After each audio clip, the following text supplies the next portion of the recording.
أعوذ بالله من الشيطان الرجيم فريقا هدى وفريقا حق عليهم الضلالة إنهم اتخذوا الشياطين أولياء من دون الله ويحسبون أنهم مهتدون يا بني آدم خذوا زينتكم عند كل مسجد وكلوا واشربوا ولا تسرفوا إنه لا يحب المسرفين فريقا هدى وفريقا حق عليهم الضلالة إنهم اتخذوا الشياطين أولياء من دون الله ويحسبون أنهم مهتدون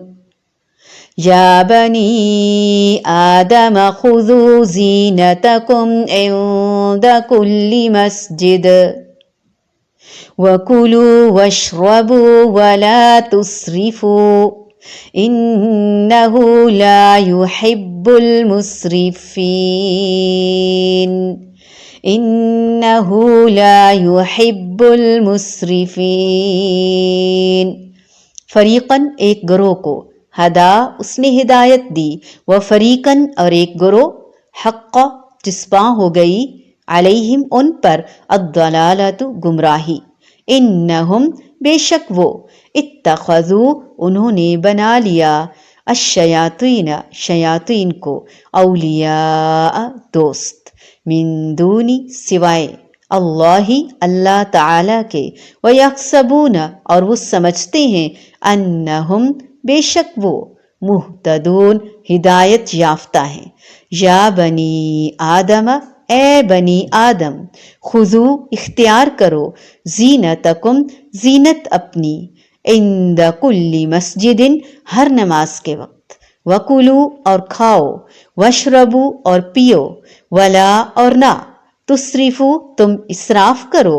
انہو بے شک وہ لا نہیں یحب وہ پسند کرتا المسرفین اسراف کرنے والوں کو۔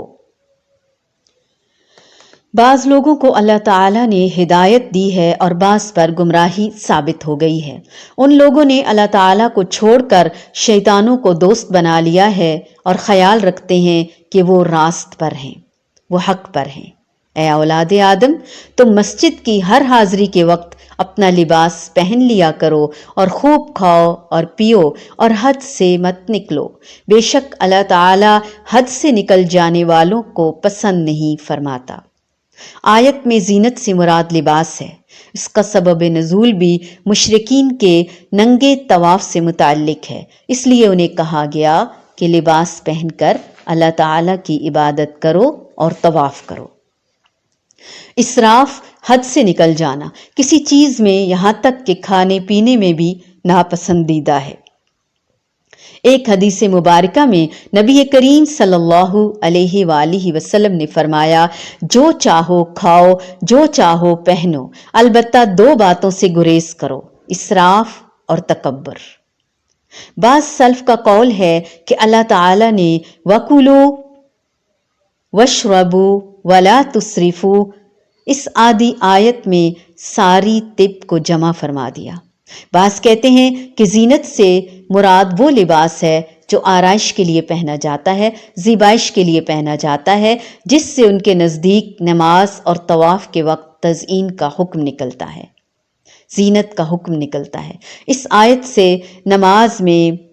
ستر کو واجب کر دیا، یعنی اپنی ستر پوشی کرنا، اسے ڈھانپنا ضروری کر دیا، بلکہ احادیث کی روح سے ستر عورت، ستر چھپانا یا ڈھانپنا، گھٹنوں سے لے کر ناف تک کے حصے کو ڈھانپنا ضروری ہے، ہر حال میں اسے ڈھانپنا ہے، چاہے وہ اکیلے میں اور تنہائی میں ہی کیوں نہ ہو۔ جمعے کے دن اور عیدین کے موقعوں پر خوشبو کا استعمال بھی مستحب ہے، یہ بھی زینت کا حصہ ہے۔ ایک گروہ کو سیدھا رستہ دکھایا مگر دوسرے گروہ کو گمراہی رکھا، گمراہی اس پر چسپاں ہو کر رہ گئی۔ کیوں گمراہی چسپاں ہو گئی اس پر؟ صرف اس وجہ سے، یعنی آدھا حصہ تو ہم نے یہ جانا اور آدھے حصے کو جاننا بہت ضروری ہے، ہم صرف یہاں تک آیت پڑھتے ہیں، آگے نہیں، کیونکہ انہوں نے اللہ تعالیٰ کی بجائے شیاطین کو اپنا سرپرست بنا لیا، طاغوت کو اپنا دوست بنا لیا، اور وہ سمجھ رہے ہیں کہ ہم سیدھی راہ پر ہیں۔ کہیں ہم تو ایسا نہیں کر رہے؟ ہدایت کے لیے قرآن اور حدیث کو تھامنا ہے یا میڈیا کو پکڑنا ہے؟ اگر میڈیا اتنا عام ہے تو ہدایت کو بھی پھر میڈیا کے ذریعے سے بھی عام کرنا ہوگا، کیونکہ لوگ قرآن اور حدیث، مدارس اور مساجد کا رخ تو نہیں کر رہے۔ اور پھر نیکسٹ، یا بنی، اے آدم کی اولاد، یا بنی آدم، اے آدم کی اولاد، خذوا زینتکم عند کل مسجد، ہر عبادت کے موقع پر اپنے آپ کو زینت سے آراستہ رکھو، یعنی نماز پڑھنے کے لیے جب مسجد میں جاؤ تو صاف ستھرے بن کر جاؤ، طہارت کا اہتمام کرو، پاکی کا اہتمام کرو۔ دینی مجالس میں جاؤ تو اپنی زیب و زینت کے ساتھ جاؤ، یعنی انسان ایسی حالت میں نہ جائے کہ جس سے دوسروں کو کراہت آئے۔ اور کھاؤ پیو اور حد سے تجاوز نہ کرو، بننا ٹھننا سنورنا اچھے کپڑے پہننا، یہ صرف مہندی مایوں شادی بیاہ پر ہی نہیں بلکہ عبادات کے لیے بھی ضروری ہے۔ کھانے پینے میں بھی اسراف نہ کرو اور پہننے اوڑھنے میں بھی دکھاوا نہ کرو، اتنا حد سے گزر کر نہ کھاؤ کہ بیمار ہی پڑ جاؤ۔ اللہ تعالیٰ حد سے بڑھنے والوں کو بالکل بھی پسند نہیں فرماتا، نہ لباس کے معاملے میں، نہ زیب و زیبائش کے معاملے میں، زینت کے معاملے میں، اور نہ ہی کھانے پینے کے معاملے میں۔ زینت کرنا، زیبائش کا اہتمام کرنا رخصت دی ہے ہمیں، زینت پسندیدہ ہے، اس کا حکم دیا جا رہا ہے، لیکن اس کے باوجود کیا کہا جا رہا ہے کہ اعتدال میں رہو، حد میں رہو، حد سے تجاوز نہ کرو۔ فریقا ہدی وفریقا حق علیہم الضلالہ انہم اتخذوا الشیاطین اولیاء من دون اللہ الشیاطین اولیاء من دون اللہ ویحسبون انہم مہتدون۔ یا بنی آدم خذوا زینتکم عند کل مسجد